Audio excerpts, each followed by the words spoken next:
Hello everyone, আসসালামু আলাইকুম। আজকে আমরা ভর্তা খাবো আর সেজন্য চলে আসছি জমিতে টমেটো আর শসা নিয়ে যাওয়ার জন্য। আমাদের টমেটো পাড়া অলরেডি কমপ্লিট।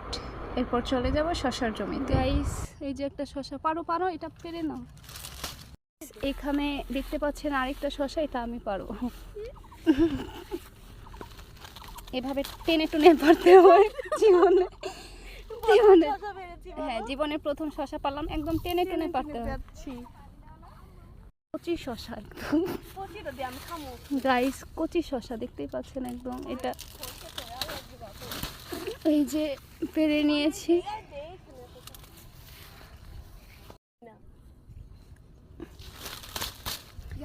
আমরা কতগুলা দেখেন কতগুলা পেরেছি। এরপর ৭ সমুদ্র ১৩ নদী বন জঙ্গল পেরিয়ে আমরা চলে আসছি আমাদের গন্তব্যস্থলে। আর এই যে দেখতেই পাচ্ছেন আমরা এত কিছু নিয়ে আসছি।